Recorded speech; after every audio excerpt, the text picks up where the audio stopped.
Le vent dans les saules de Kenneth Grahame. Chapitre 5. La douceur du foyer. Lecture par Christophe Tabar. Les moutons couraient et s'entassaient contre les clôtures. Ils soufflaient par leurs fines narines et, la tête renversée en arrière, martelaient le sol de leurs petits pieds délicats. Une légère vapeur s'élevait au-dessus du parc dans l'air glacé, tandis que nos deux amis se hâtaient, très en forme, dans un bruit d'éclats de rire et de bavardage. Ils rentraient à travers champs après une longue journée passée au dehors avec l'outre, à chasser et à explorer les hauteurs où certains affluents de leur rivière font d'humbles débuts. À la fin de cette courte journée d'hiver, les ombres s'amoncelaient autour d'eux, et ils avaient encore une certaine distance à parcourir. Ils marchaient péniblement à travers les terres labourées quand ils entendirent le troupeau. Ils s'en étaient alors rapprochés. À présent, ils découvraient, partant du parc à moutons, un sentier tracé qui leur permettrait de marcher plus aisément et qui répondait à une question que tout animal se pose en lui-même. Il leur disait, sans qu'ils pussent s'y tromper, « Oui, c'est très bien ainsi, ce chemin mène à la maison. » « On dirait que nous arrivons à un village, dit Taupe encore incertain, en ralentissant son allure. En effet, la piste, qui était devenue un sentier et avait pris ensuite l'importance d'un chemin, les confiait à présent à une route bien empierrée. Les animaux ne tiennent pas tellement au village. Leurs grandes routes, même très fréquentées, suivent un parcours bien à elles, qui laisse de côté église, bureau de poste, café. « Ne t'inquiète pas, dira. En cette saison, ils sont tous à l'abri derrière leurs portes, assis au coin du feu. Hommes, femmes, enfants, chiens et chats. Nous nous glisserons très facilement à travers le village, sans ennui ni désagrément. Nous pourrons jeter un coup d'œil par leurs fenêtres pour voir ce qu'ils font. » La nuit qui tombait rapidement, comme toujours à la mi-décembre, avait cloîtré les gens chez eux. Ils marchaient d'un pas léger sur une mince couche de neige poudreuse qui venait de tomber.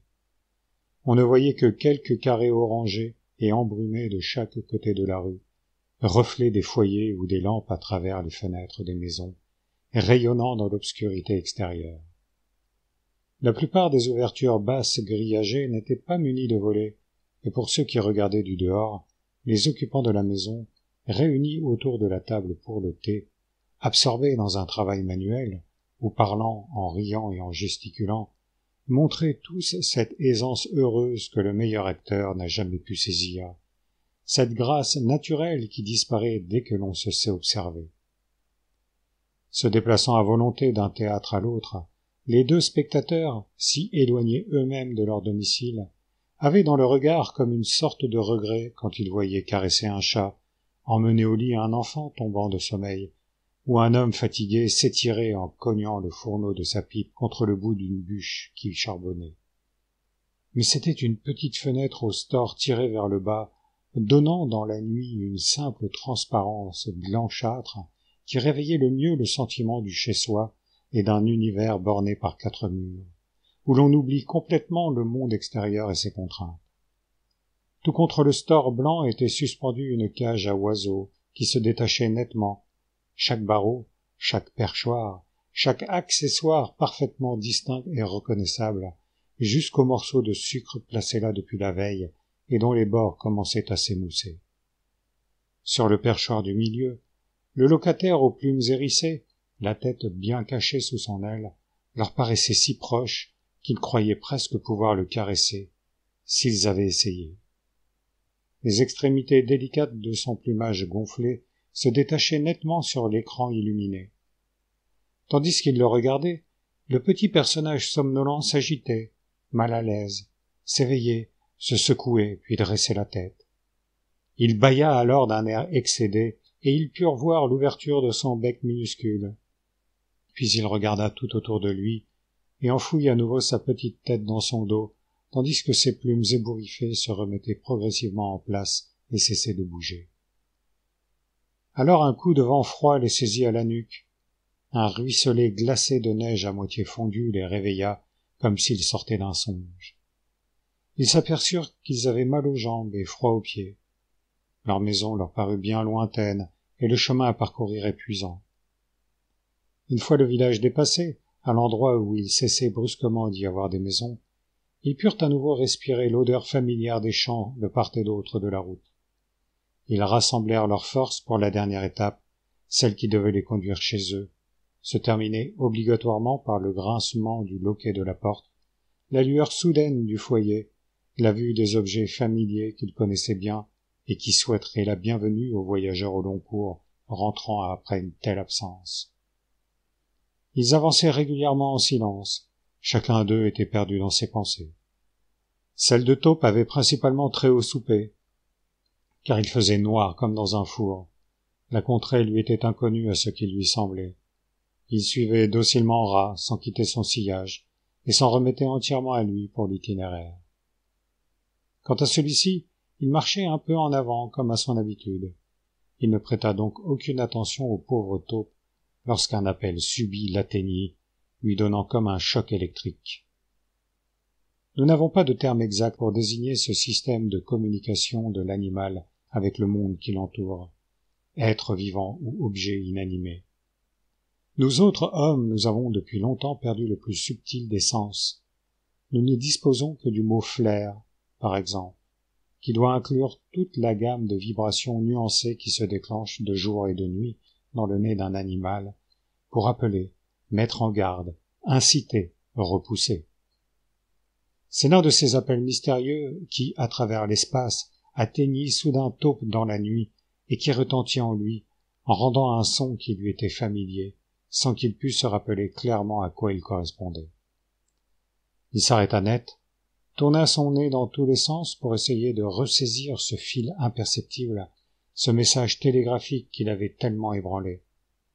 Un instant plus tard, il l'avait capté à nouveau, et cette fois la mémoire lui était revenue complètement. Sa maison.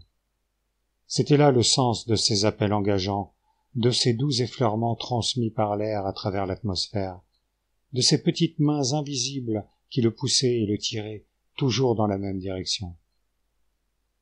Quoi? Sa vieille maison devait se trouver tout près de lui en cet instant. Il l'avait abandonnée précipitamment ce fameux jour où il avait découvert la rivière, et il n'y était jamais retourné. Et voilà qu'elle lui envoyait maintenant des éclaireurs et des messagers pour le rattraper, le ramener. Depuis ce beau matin où il s'en était échappé, il avait à peine accordé une pensée à sa vieille demeure, tout absorbé qu'il était par sa nouvelle vie, avec tous ses plaisirs, ses surprises, ses expériences si nouvelles et si captivantes.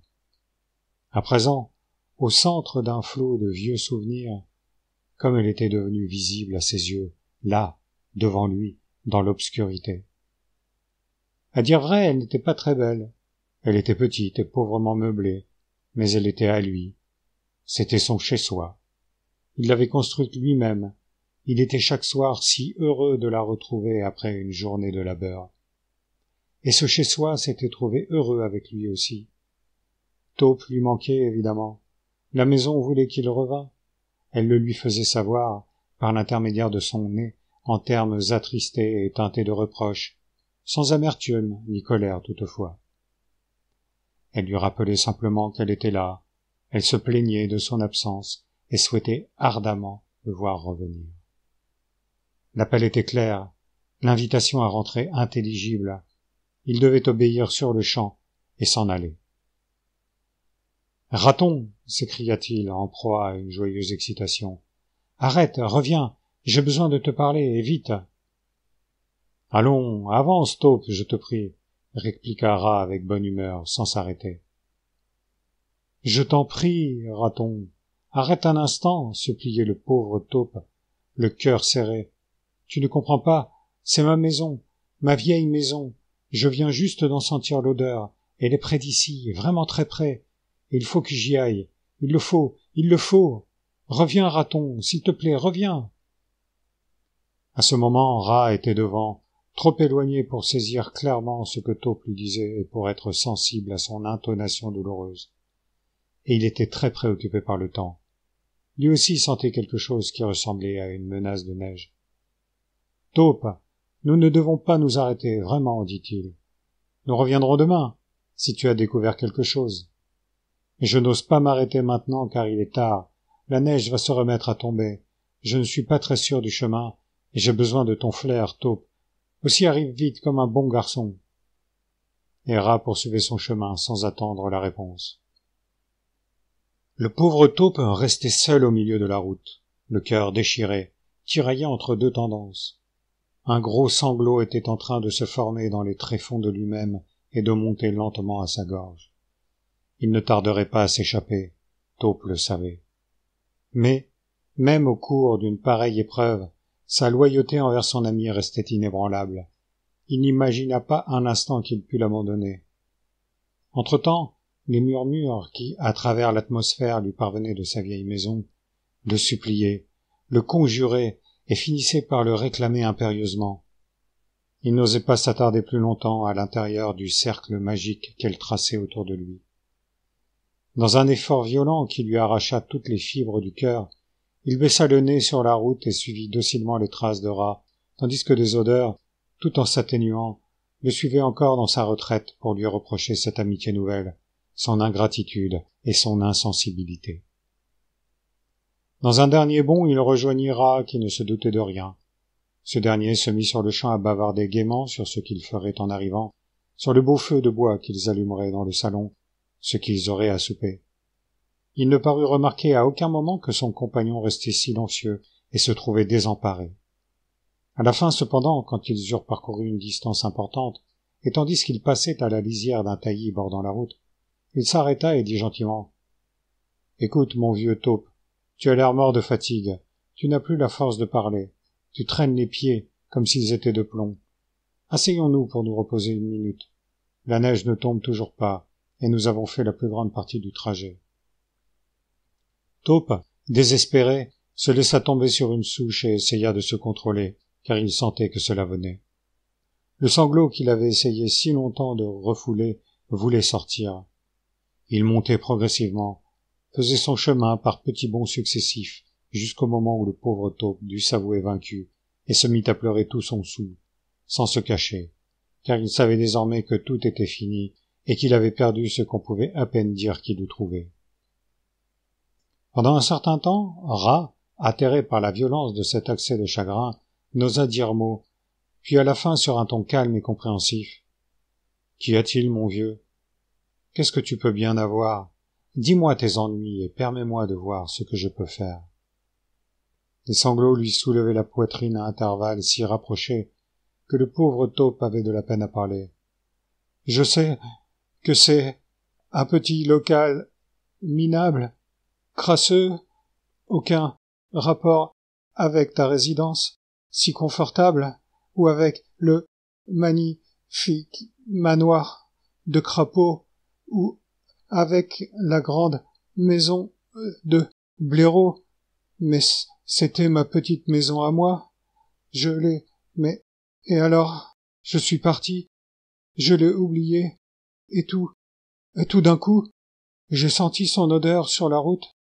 Quand je t'ai appelé et que tu n'as pas voulu m'écouter, tout m'est revenu en un instant, et j'ai eu envie de la revoir. Oh mon Dieu! Oh mon Dieu!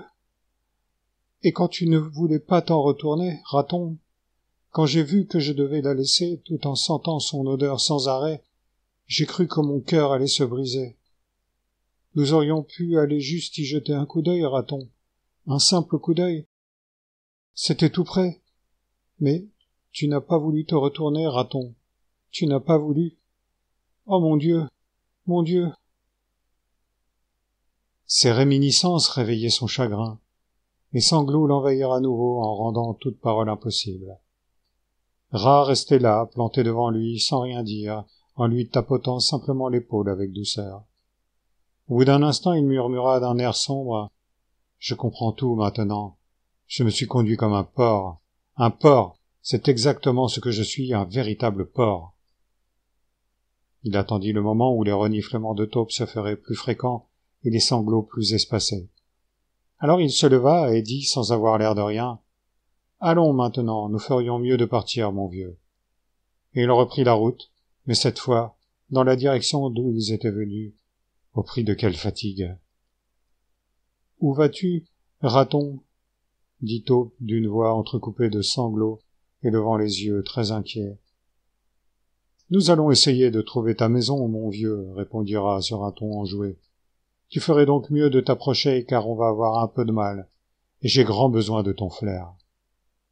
Oh, retourne, raton, s'écria Taupe en se levant et en courant derrière lui.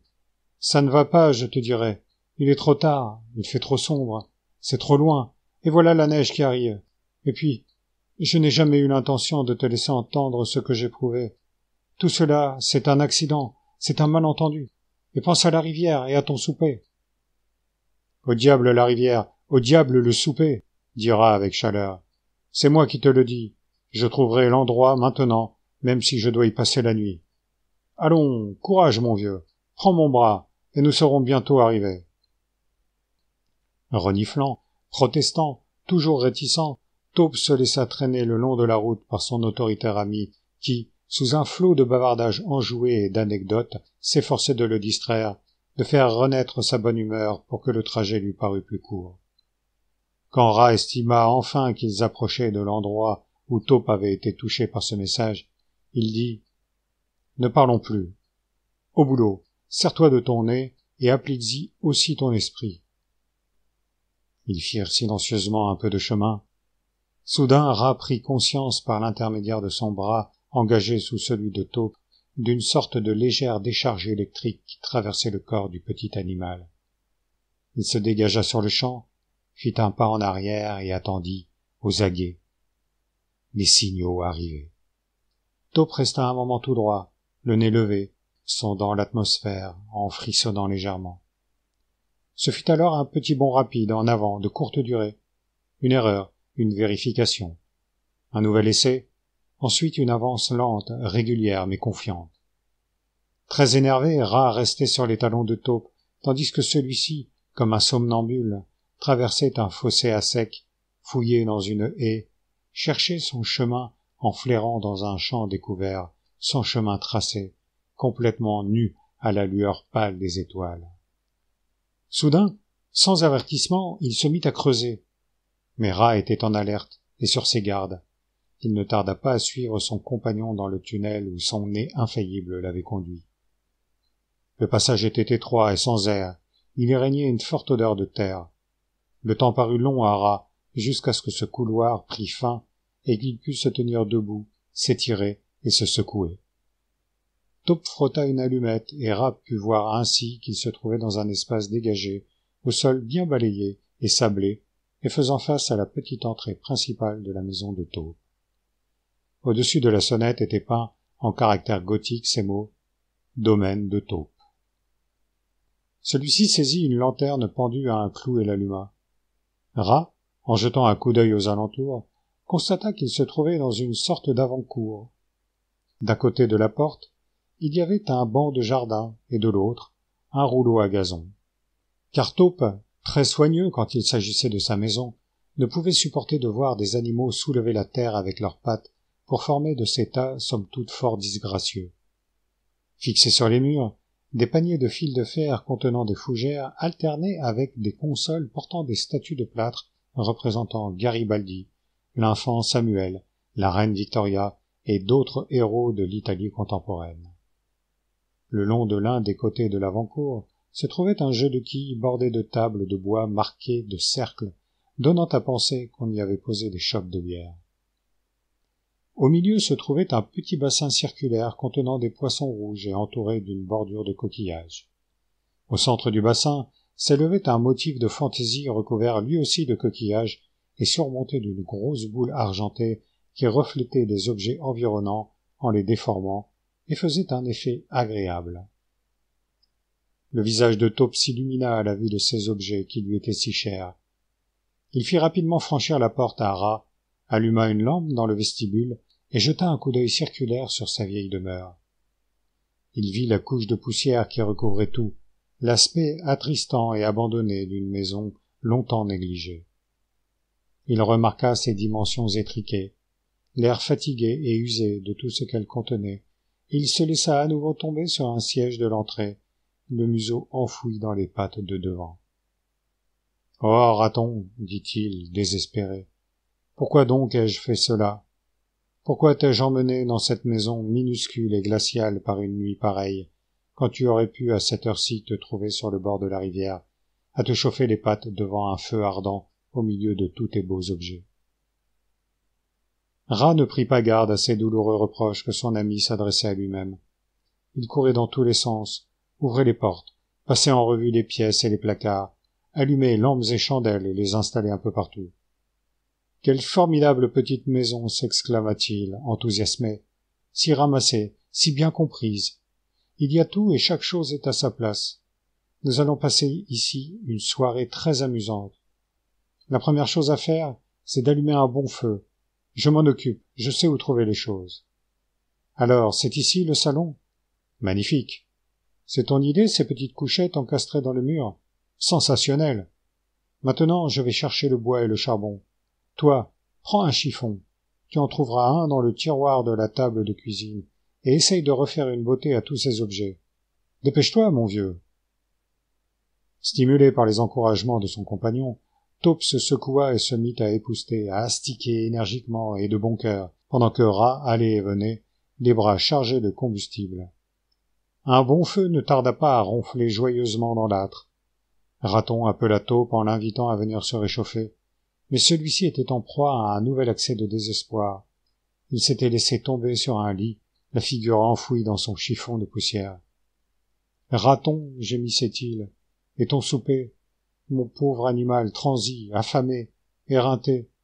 Je n'ai rien à te donner, rien, pas une miette de pain. »« Comment peux-tu te laisser aller de la sorte ?» dit Rat sur un ton de reproche. « Eh bien, je viens de voir un ouvre-boîte de sardines sur le bureau de la cuisine. J'en suis certain. Cela signifie, tout le monde le sait, qu'il y a des sardines dans les parages. Réveille-toi, prends ton courage à deux mains et viens chercher avec moi. » Ce qu'ils firent. Ils fouillèrent dans tous les placards, retournèrent le contenu de tous les tiroirs. Le résultat n'était pas tellement décourageant, bien qu'ayant pu être meilleur. Une boîte de sardines et une boîte de biscuits secs presque pleine, un saucisson entouré de papier d'argent. « Mais c'est un banquet, » remarqua Rat en mettant le couvert. « Je connais des animaux qui donneraient cher pour souper avec nous ce soir. »« Il n'y a pas de pain, » gémit douloureusement Taupe. « Pas de beurre, pas de pâté de foie gras, ni de champagne, » enchaîna Rat en ricanant. « Et cela me rappelle quelque chose. Qu'est-ce que c'est que cette petite porte au fond du couloir ? La cave, bien sûr. Tous les luxes dans cette maison. Attends un instant. » Il alla jusqu'à la porte de la cave et ne tarda pas à reparaître, un peu poussiéreux, mais tenant dans chaque patte une bouteille de bière et une autre sous chaque bras. « Un sybarite, hein, voilà ce que tu es. Tu ne te refuses rien. C'est ici le plus charmant endroit que j'ai jamais vu. Maintenant, où diable as-tu été pêcher ces gravures ? Elles rendent la pièce accueillante. On s'y sent chez soi. Pas étonnant que tu aimes tant ta maison.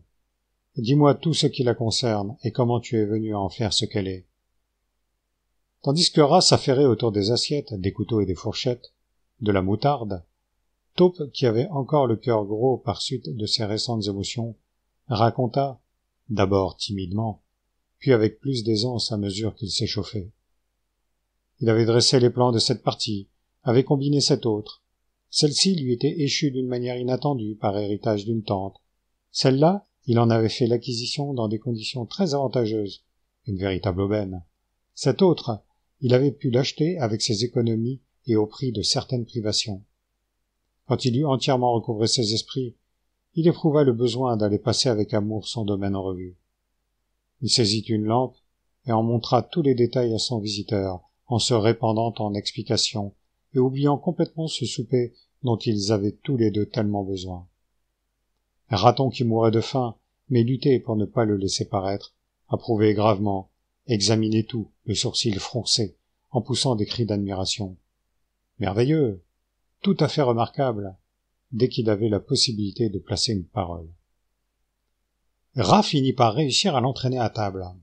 Il venait à peine de se mettre sérieusement au travail avec l'ouvre-boîte de sardines, quand on entendit du bruit dans l'avant-cour, comme de petits pieds qui foulaient le gravier et le murmure confus de voix menues. On entendait des bribes de phrases. « Maintenant, tous en ligne. Tiens un peu la lanterne, Tommy. Éclaircissez-vous la voix avant tout.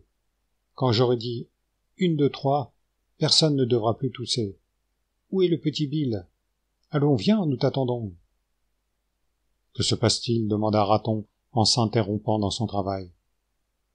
Je crois que ce sont les mulots, répondit Taupe avec une nuance de fierté dans la voix. À cette époque de l'année, ils font une tournée en chantant de petites chansons. Dans ce quartier, c'est devenu comme une institution. Et ils ne m'oublient jamais. Ils viennent toujours au domaine de Taupe en terminant leur tournée. Je leur donne des boissons chaudes, quelquefois à souper, quand j'ai ce qu'il faut. Cela va me rappeler le bon vieux temps de les réentendre. Allons les voir, s'écria Raton en bondissant vers la porte. Quand ils eurent ouvert, ils aperçurent un joli spectacle bien de saison. Dans l'avant-cour, éclairé par la faible lueur d'une lampe de corne, et 8 ou 10 petits mulots se tenaient en demi-cercle avec des cache-nez rouges autour du cou. Leurs petites pattes de devant étaient bien enfouies dans leurs poches. Ils frappaient, pour se réchauffer, le sol de leurs petits pieds. Ils se lançaient l'un à l'autre des regards timides de leurs yeux blancs en vrille, se donnaient des coups de coude, se tiraient par la manche. À l'instant même où la porte s'ouvrit, l'un des plus âgés, celui qui portait la lanterne, était en train de dire « Et maintenant, 1, 2, 3 !» Aussitôt des petites voix perçantes s'élevèrent pour entonner l'une de ces chansons du temps passé que leurs ancêtres avaient composées dans les champs en jachère, durcis par la gelée, ou alors qu'ils étaient retenus au coin du feu par la neige, et transmis pour être chantés dans la rue boueuse, devant les fenêtres qu'illuminent les bougies de l'arbre de Noël. Chanson. Villageois, tout est glacé, laisse bien ouvertes vos portes, car le vent vient, avec la neige qui l'apporte. Permettez-nous d'attendre devant votre jeu. Demain matin, vous serez heureux. Transis et gelés, nous soufflons dans nos doigts, nous battons la semelle, et nous vous disons, ne nous laissez pas dans la rue, demain vous serez tout heureux. Avant qu'il soit minuit, une étoile nous a conduits, béatitude et bénédiction, le bonheur est pour demain, et la joie par tous les matins. Joseph enfoncé dans la neige glacée, il vit l'étoile au-dessus de l'étable. Marie ne pouvait plus avancer. Salut, paille du lit, chaume du toit. Au matin, la joie est pour toi. Voici qu'ils entendent les anges annoncer la bonne nouvelle. Tes animaux sont avec elle, ils vivent aussi dans la grange. Ta joie est pour eux ce matin. La chanson était finie. Les chanteurs, timides mais souriants, échangeaient des regards de côté. Mais le silence ne dura pas. Au-dessus d'eux, d'une grande distance, de l'extrémité du tunnel qu'ils avaient suivi peu de temps auparavant, arrivait à leurs oreilles le carillon joyeux des cloches sonnant dans le lointain. « Bravo, mes garçons !» s'écria Rat avec cordialité. « Et maintenant entrez, vous tous, venez près du feu prendre quelque chose de chaud. »« Oui, venez les mulots !» s'écria Taupe avec empressement. « On se croirait revenu au bon vieux temps. Fermez la porte derrière vous. Approchez ce banc du feu. Maintenant, attendez une minute pendant que... »« Oh, Raton !» s'écria-t-il, désespéré en se laissant tomber sur un siège, les larmes aux yeux. « Qu'est-ce que nous allons bien pouvoir faire? Nous n'avons rien à leur donner. »« Laisse-moi arranger cela, » dit Raton avec autorité. « Toi, qui portes une lanterne, viens voir ici, j'ai à te parler. Dis donc, est-ce qu'il y a des boutiques ouvertes à cette heure-ci? »« Mais certainement, monsieur, » répondit respectueusement le mulot. « À cette époque de l'année, nos magasins sont ouverts à toute heure. »« Alors écoute-moi, dit Rat. Tu t'en vas tout de suite avec ta lanterne me chercher... » Une conversation à voix basse s'ensuivit, dont Taupe n'entendit que des bribes. « Frais, fais attention. Non, 1 livre, ça ira. Veille à ce qu'on te donne du buguin. Je ne veux pas d'autre marque. Non, la meilleure qualité. Si tu n'en trouves pas là, essaie ailleurs. Oui, naturellement, préparé à la maison, pas des conserves. Enfin, fais pour le mieux. » Pour finir, on entendit le tintement de pièces de monnaie passant d'une patte dans une autre. On remit au mulot un grand panier pour y ranger ses emplettes, et il se précipita dehors, muni de sa lanterne. Les autres mulots, perchés les uns à côté des autres sur le banc, balançant leurs petites pattes, s'abandonnaient à la joie de se réchauffer devant le feu et griller leurs engelures jusqu'à en avoir des démangeaisons. Cependant, Taupe, ne pouvant réussir à les entraîner dans une conversation simple, s'orienta sur l'histoire de leur famille, et leur fit dire à chacun les noms de leurs frères, qui, en grand nombre, semblait-il, étaient encore trop jeunes pour participer à cette tournée de chansons, mais espéraient obtenir très prochainement l'autorisation paternelle. Cependant, Raton était absorbé dans l'examen de l'étiquette que portait l'une des bouteilles de bière. « Je distingue la marque Old Burton, » dit-il sur un ton approbateur. « Taupe, plein de bon sens, juste ce qu'il faut. Nous allons pouvoir nous faire de la bière chaude aux épices. Prépare tout ce qu'il faut pendant que je débouche les bouteilles. » Le mélange fut rapidement préparé, et le récipient d'étain logé au milieu du feu. Bientôt tous les mulots sirotaient, toussaient et s'étranglaient, car de la bière ainsi préparée, c'est très fort. Ils s'essuyaient les yeux, riaient tant qu'ils pouvaient, et avaient complètement oublié qu'ils avaient pu avoir froid une fois dans leur vie. « Ils jouent aussi de petites pièces, expliqua Taupe à Raton, écrites et interprétées par eux, et ils s'en tirent très bien. Ils nous en ont donné une l'an dernier, qui était formidable. Il y était question d'un mulot capturé en mer par un corsaire barbaresque et contraint de ramer sur une galère. Quand il réussit à s'échapper et à rentrer chez lui, la dame de ses pensées était entrée au couvent. « Viens ici, toi, tu jouais dans cette pièce, je m'en souviens. Lève-toi et récite une partie de ton rôle. » Le mulot à qui il s'adressait se leva, se trémoussa avec timidité et se montra incapable d'articuler une seule syllabe. Ses camarades essayaient de le mettre en confiance. Taupe le complimentait et l'encourageait. Raton alla même jusqu'à le prendre par les épaules et à le secouer. Mais rien ne put vaincre son trac. Il s'affairait autour de lui comme des sauveteurs s'efforçant de ranimer un noyé, quand on entendit cliqueter le loquet. La porte s'ouvrit, et le mulot porteur de la lanterne refit son apparition. Il croulait sous le poids de son panier. Maintenant que les provisions contenues dans le panier bien réelles et substantielles avaient été déchargées sur la table, il ne fut plus question de pièces de théâtre. Sous la direction de Rat, tout le monde s'était mis à faire ou à aller chercher quelque chose. Au bout de très peu de temps, le souper fut prêt, et Taupe, croyant rêver, s'installa au bout de cette table, à présent chargée de victuailles, qui, un instant plus tôt, était complètement vide. Il voyait s'illuminer les figures de ses petits amis, tandis qu'il se jetait sans attendre sur ce repas. Lui-même était à la vérité complètement affamé. Il fit donc honneur à ce ravitaillement tombé là comme par miracle. Il se disait que c'était, en définitive, une bien agréable façon de rentrer chez soi. Pendant le repas, ils parlèrent du bon vieux temps. Les mulots lui firent part des derniers potins et répondirent de leur mieux aux centaines de questions qu'il avait à leur poser. Raton parlait peu ou pas du tout. Il se contentait de prendre soin de ses convives, de s'assurer que chacun avait ce qu'il lui fallait et en grande quantité, que Taupe n'avait aucun ennui, ni aucune inquiétude. À la fin, ils partirent dans un grand vacarme, en remerciant beaucoup, en faisant les vœux d'usage pour la saison, les poches pleines de souvenirs pour leurs petits frères et sœurs restés à la maison. La porte refermée sur le dernier, le tintement des lanternes ayant cessé, Taupe et Raton ranimèrent le feu, approchèrent leur siège de l'âtre, se préparèrent un dernier verre de bière chaude aux épices avant d'aller se coucher, et discutèrent des événements de cette longue journée. Pour finir, dans un bâillement formidable, Raton déclara « Taupe, mon vieux, je tombe littéralement de sommeil. On ne peut pas dire autre chose. C'est ta couchette qui est là de ce côté ? Très bien. Alors je prends celle-ci. Quelle épatante petite maison tu as là. Tout y est tellement commode. » Il grimpa dans sa couchette et se roula dans les couvertures. Le sommeil s'empara de lui comme une moissonneuse saisit une fauchée d'orge. Taupe, éreinté, n'était pas mécontent non plus de se coucher sans plus tarder. Il eut bientôt lui aussi la tête sur l'oreiller, à sa grande joie et à sa vive satisfaction. Mais avant de fermer les yeux, il les laissa errer tout autour de sa vieille chambre, où la lueur du foyer jouait et s'attardait en amollissant les contours sur les objets familiers qui lui étaient chers. Depuis longtemps, ce décor faisait partie de lui-même, sans qu'il s'en doutât. À présent, il l'accueillait à nouveau avec un sourire, sans lui faire de reproches.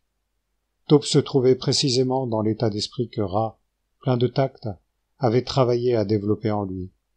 Il voyait clairement combien tout cela était simple, un peu étriqué aussi, mais également ce que cela signifiait pour lui et la valeur particulière que peut avoir, dans la vie, un refuge de ce genre.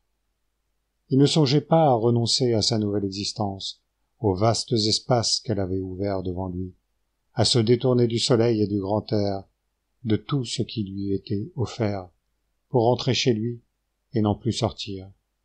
Le monde d'en haut avait trop d'importance. Taupe sentait encore son appel, même quand il était sous la terre, et il savait qu'il retournerait à ces vastes étendues. Mais il était bon de penser qu'il disposait d'une demeure bien à lui, où il pouvait revenir quand il le voulait, où l'attendaient ses objets toujours heureux de le revoir, disposés à lui réserver un accueil simple et chaleureux.